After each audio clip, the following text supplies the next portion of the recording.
पर शह नशीर व तशरीफ़ फरमा मजलिस इत्तेहादुल मुस्लिमीन के शरीक मोतमद व साबिक़ रुकन असम्बली मोहतरम जनाब अहमद पाशा क़ादरी साहब,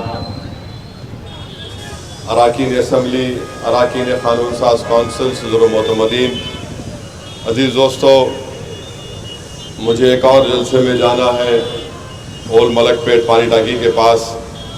तो मैं अहम 5-6 बातें आपके सामने रखकर यहाँ से रुखसत हो जाऊँगा। पहली बात तो यह है कि 13 मई के दिन मेरी आप तमाम से यदमन गुजारिश है कि अपना एक वोट का इस्तेमाल करिए, कोताही मत करिए, काहिली मत करिए, क्योंकि ये जो पार्लियामेंट का इलेक्शन होने जा रहा है ये हिंदुस्तान की तारीख का सबसे अहम और ख़तरनाक पार्लियामेंट का इलेक्शन होने जा रहा है। इसलिए आपको अपने वोट का इस्तेमाल करना है। और अफसोस के साथ मुझे एक अवामी जलसे में इस बात को कहना पड़ रहा है, क्योंकि 13 तारीख पीर के दिन आने वाली है और 11 के दिन इंतखाबी मुहिम अपने अख्ताम को पहुंचेगी। वो हफ्ते का दिन है, फिर इतवार है 12 को और 13 है। तो बहुत से लोग अभी से ये प्रोग्राम बना रहे हैं कि 3 दिन की छुट्टी मिल रही है हमारे को, हम चले जाएंगे। मेरे भाई, अगर आप ये समझ रहे हैं कि छुट्टी मनाने के लिए चले जाएंगे तो फिर कहीं ऐसा ना हो कि अगर दोबारा बरसर इख्तिदार खुदा ना खास्ता बीजेपी आ जाए तो हमेशा के लिए छुट्टी पर रह जाएंगे। और वो क्या है, बीजेपी क्या करना चाहती है इस मुल्क में? बीजेपी एक कानून लाना चाहती है कि ये यूनिफॉर्म सिविल कोड नाफिज करेंगे। यूनिफॉर्म सिविल कोड नाफिज होगा जो उत्तराखंड एक रियासत में जहां पर बीजेपी बरसर इख्तिदार है वहां पर नाफिज हो चुका है। वहां पर बीजेपी ये कह रही है कि उत्तराखंड के मुसलमान अपनी बेटी या बेटे की शादी निकाह से नहीं करेंगे, ना दुल्हन को महर मिलेगा, और अगर शादी ख़त्म करने का तरीक़ा है तो वो किसी दूसरे मज़हब के तरीक़े से शादी को ख़त्म करना पड़ेगा। क्या आप ये चाहते हैं कि आपकी औलाद की शादी निकाह के ज़रिए ना हो, खुतबे निकाह ना हो, गवाह ना हो, महर का जिक्र ना हो? ये बीजेपी करना चाह रही है। दूसरा, बीजेपी ये करना चाह रही है कि हमारे मुल्क के आइन को तब्दील करना चाह रही है। और अगर हमारा मुल्क का आइन तब्दील या ख़त्म करके नया लिखा जाएगा तो इसमें सबसे बड़ा नुकसान दलितों को होगा, मुस्लिम अक़लियत ईसाइयों को होगा और हमारे बैकवर्ड क्लास के भाई बहनों को होगा। मुस्लिम अक़लियत का नुकसान ये है कि मौजूदा आइन में मसावात, राइट टू इक्वालिटी एक फंडामेंटल राइट है, हम उससे महरूम हो जाएंगे। आर्टिकल 29 दफ़ा 29 के तहत अक़लियतों को इस बात की इजाज़त दी गई कि अपनी तहज़ीब का तहफ़्फ़ुज़ कर सके, और दफ़ा 30 के तहत हम अपने पसंद के तालीमी इदारे खोल सकते हैं, चाहे वो मदरसा हो, मेडिकल कॉलेज हो, इंजीनियरिंग कॉलेज हो, स्कूल हो, जिसमें हम अगर प्राइवेट होगा तो हम 100% उसमें जो अक़लियत खोलती है उनके बच्चों को एडमिशन देंगे। बीजेपी वो ख़त्म कर देगी। तीसरा, बीजेपी ये करना चाहती है कि कानून है, वो कानून ये है कि 15 अगस्त 47 को 47 को जो मंदिर थी, मस्जिद थी, गिरजाघर था, वो वैसे ही रहेगा, उसको तब्दील नहीं करेंगे। बीजेपी चाहती हो कानून को ही ख़त्म कर दे ताकि हर इबादत गाह पर कोई कह दे कि यहाँ पर ऐसा था, वहाँ पर तोड़ के बनाया गया। चौथा यह है कि हिजाब और निकाब एक मसला बन के रह जाएगा। आप देख रहे हैं कि मजहब तब्दीली करने के लिए जहां पर बीजेपी इख्तिदार में है वहां पर कानून ये बन चुका है कि आपको कलेक्टर से इजाज़त लेना पड़ेगा मजहब तब्दील करने के लिए। तो ऐसे बहुत से चीज़ें हैं जो बीजेपी करना चाहती है। अगर आप एक और बात देख लो, आप बीजेपी अखबार में इश्तिहार दे रही है कि हम ये करेंगे, ये 8-10 चीज़ों की फ़ोटो है, आप जाकर देख लो, उसमें लफ्ज़ मुसलमान तो छोड़ो, लफ्ज़ अक़लियत भी नहीं है, उसमें लफ्ज़ अक़लियत भी नहीं है। तो इसीलिए हम आपसे अपील कर रहे हैं कि ये मामूली पार्लियामेंट का इलेक्शन नहीं है, ये हमारे लिए एक जिंदगी मौत का पार्लियामेंट इलेक्शन ना बन जाए।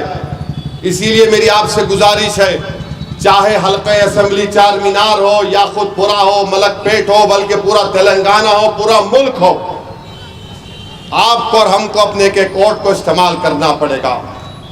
और एक अहम वजह क्या है कि भारत की पार्लियामेंट में जब हमारे बुजुर्गों ने यह फैसला किया कि भारत की जमहूरियत को पार्टिसिपेटिव फॉर्म ऑफ डेमोक्रेसी यानी शिराकतदारी की जमहूरियत रखेंगे, जिसमें हर मजहब, जात, समुदाय का आदमी जीत कर आएगा।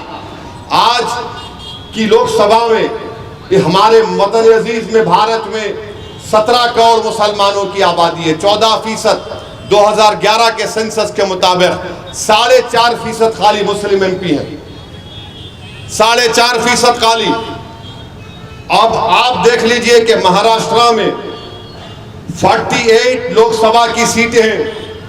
ना कांग्रेस ने, ना शरद पवार ने, ना उद्धव ठाकरे ने एक भी मुसलमान को टिकट नहीं दिया, एक भी, 48 में से एक भी नहीं।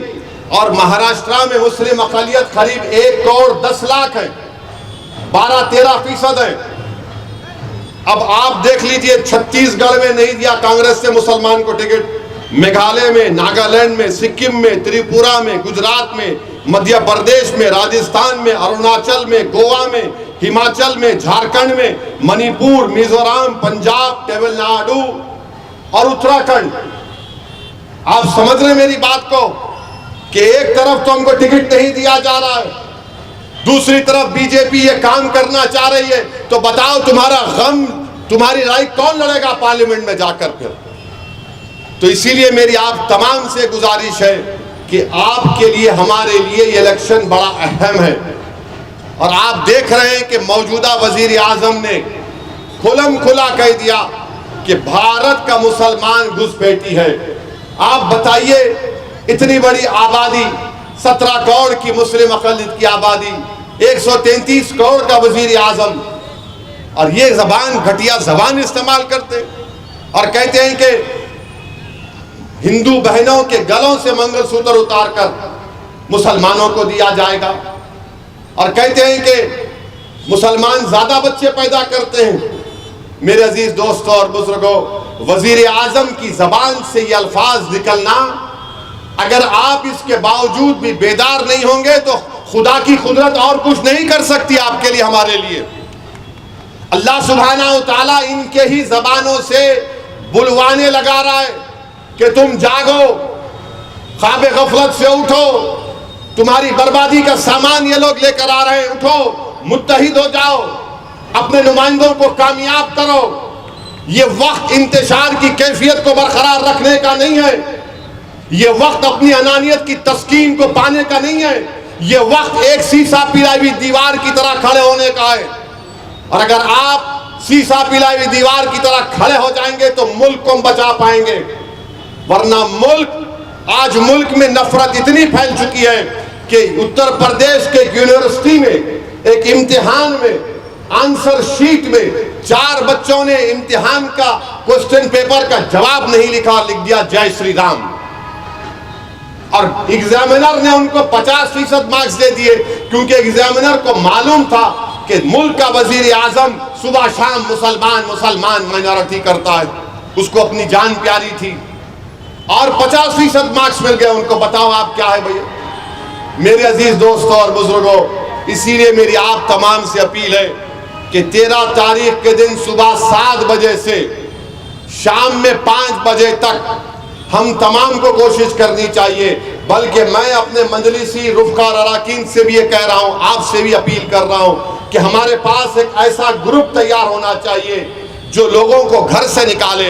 अगर आज के इस मजमे से अगर कोई लोग ये तय कर ले कि मैं अपने महल्ले के 5 घर के लोगों को ले जाकर वोट डलाऊंगा, 5 घर की जिम्मेदारी मेरी है, तो यकीन जानिए हमारा पोलिंग परसेंटेज 45% नहीं होगा, 70-80% तक जा सकेगा इंशाअल्लाह ताला। और ये काम आप करेंगे नहीं करेंगे मुझे बताइए? एक आदमी 5-5 घर की जिम्मेदारी लेगा इंशाअल्लाह। खाली इंशाअल्लाह बोल के सुबह में भूल नहीं जाना। सुबह उठिए, आप तय कर लो ये 5 घर में जिम्मेदारी मेरी, मैं इनको उठाऊंगा, जगाऊंगा, इनको समझाऊंगा और इनको पोलिंग बूथ को भिजाऊंगा। ये आपको काम करना है। तो मेरे अजीज दोस्तों और बुजुर्गों, वजीर आजम की जबान एक अजीब व गरीब जबान हो चुकी है कि आप कह रहे हैं कि मंगलसूत्र निकाल कर दिया जाएगा। मुल्क के वजीर आजम, आप इस तरह की बात मत करिए, वरना हमारे मुंह में भी अल्लाह ने जबान दी है, हम बहुत दूर तक जा सकते हैं। आप बताइए, जब कोविड में लाशें पानी में तैर रही थी, वो किसका मंगलसूत्र था? बताओ आप। वो हमारी बहनें जो बेवा हो गई, उनके मंगलसूत्र का क्या होगा? इस वजीर आजम ने आप तमाम को लाइन में खड़ा किया, 500,000 की नोट गायब कर दी, सबको लाइन में खड़ा कर दिया। इस वजीर आजम ने पूरे मुल्क के गरीबों को सिर्फ आधा घंटा दिया, 4 घंटे दिए और कहा कि लॉकडाउन। आप परेशान हो गए। इस वजीर आजम ने दारुल हुकूमत दिल्ली में ऑक्सीजन का इंतजाम नहीं किया, लोग मर गए। दवाएं हमको देर से मिली कोविड की, लोग मर गए। ये सब हमारे मुल्क में हो रहा है, मगर एक नफरत की आग पैदा कर दी गई है। 10 साल में भारत के वजीर आजम ने एक चीज में कामयाब हो गए, वो ये है कि मुस्लिम अक़लियत के बारे में शक पैदा कर दो। और लोग बोलते हैं, मजलिस के मुखालिफिन बहुत बोलते हैं, मैं उनको जवाब देना भी नहीं चाहता। मैं आपको सिर्फ बताना ये चाह रहा हूं कि उत्तर प्रदेश में जहां पर बीजेपी की हुकूमत है, वहां पर ईद की नमाजें एक मस्जिद में 2-2 जमातें, 3-3 जमातें, 4 जमातें हुई। बड़े बड़े उलमाए कराम बिला लिहाज मसलक के अपील की कि रोड पे मत पड़ो, 3 जमात कर लो, 2 जमात कर लो।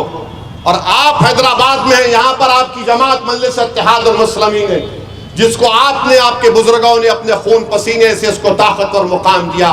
इत्तेहाद की कुव्वत पर आपकी पहचान है। आज यहाँ पर आप माह मुबारक में तहज्जुद की नमाज रोड पे पढ़ रहे थे, नहीं पढ़ रहे थे तहज्जुद की नमाज। ईद की नमाज वहां पर 3-3, 4-4 जमातें हो रही हैं। सोचो, ये अल्लाह की नेमत है। मैं एहसान जताने के लिए नहीं कह रहा हूं, ये नेमत है मेरे भाई। तुम्हारी एक जमात है, तुम्हारी आवाज है, तुम्हारी ताकत है। आप अंदाजा भी नहीं कर सकते कि मुल्क के कोने कोने से लोग पैगाम भिजाते हैं, असद साहब हम दुआ कर रहे हैं, वोट तो नहीं डाल सकते, तुम जीत के आना, कोई आओ मत आओ। ये बेबसी का आलम है। मैं पूछता हूं कि तुम क्यों नहीं उनको बोलते? बोले अरे उसका जीतना नहीं जीतना बराबर नहीं है, तुम एक आ जाओ मेरे भाई, कम से कम कोई हमारे रोने को समझेगा, कम से कम हमारी तकलीफ को कोई बयान कर सकेगा, कम से कम बेबाक तरीके से तुम लड़ोगे उनके सामने। तो ये इलेक्शन आपको और हमको मिलकर मुत्तहिदा तौर पर अपने वोट का इस्तेमाल करके मजलिस इत्तेहादुल मुस्लिमीन को कामयाब करना है। और याद रखिए, सिर्फ मैं आज दौरा कर रहा था याकूतपुरे में, वहां पर हमारी इज्जतदार माँ और बहनों ने बड़ी मोहब्बत और शफकत के मुजाहरे किए।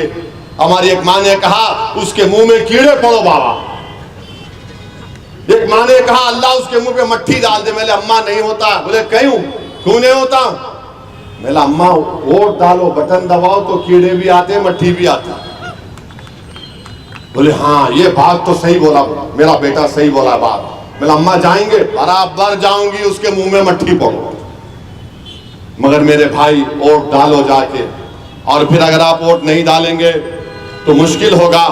मैं अपनी बात को ख़त्म करता हूँ। एक हैदराबाद में एक मज़ाहिया शायर थे, उनका नाम था हज़रत गौस खामा खा ने अच्छा लिखा था, मोदी के बारे में लिखा था शायद। तो गौस खामा खा की इस जुमले पे ख़त्म करता हूँ, ज़रा बाद में साथ दो आप मेरे को। मुसलमान औरतों की झूठी फिक्र है, रोज़ाना औरतों पर जुल्म कर रहे, नहीं बोले तो सुनते नहीं।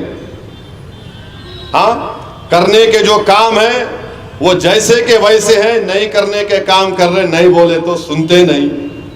हिंदू मुस्लिम कर को अपने घर का राशन भर ले रहे, देश के लोगों को भूखा मार रहे, नहीं बोले तो सुनते नहीं। रेल भी बेचता हूँ, BHL भी बेचता हूँ, तुम बोले तो चंचरगुड़े की जेल भी बेच देता हूँ। कैसे तानाशाही कर रहे, नहीं बोले तो सुनते नहीं। अब इस पे आ जाओ, उन्हें बोले ना बच्चे बहुत पैदा कर रहे, इसके बच्चे उसके बच्चे कितने हैं गिनते फिर रहे, दूसरों के घर में झांकते फिर रहे, नहीं बोले तो सुनते नहीं। इनका क्या खा रहे, उनका क्या पका रहे, झांकते फिर रहे। गरीब भूखा मर रहे, नहीं बोले तो सुनते नहीं। हैदराबाद का नाम बदल के भाग्यनगर रखते कते। बाप की जागीर कहीं को समझ रहे, नहीं बोले तो सुनते नहीं। अब आप लोग अपनी अपनी बेगम को लेके जाएंगे 13 तारीख को। आवाज नहीं उठाए तो हाथ तो उठा लो, नहीं तो फिर मेरे को नहीं बोलना पड़ेगा, नहीं बोले तो सुनते नहीं। सुनते ना बात को। देखो पाशा भी मुस्कुरा रही उम्र में माशाअल्लाह। हमारा शरीक मोहतरम जवान है आज भी अल्हम्दुलिल्लाह। तो आप तमाम से अपील है 13 तारीख के दिन एक होकर पोलिंग बूथ को जाइए। इस मुल्क को बचाइए, इस मुल्क की तहजीब को बचाइए, इस मुल्क के इबादत गाहों को बचाइए, अपनी तहजीब को बचाइए, CAA के गलत कानून से अपने आप को बचाइए। अस्सलाम वालेकुम व रहमतुल्लाहि व बरकातहू।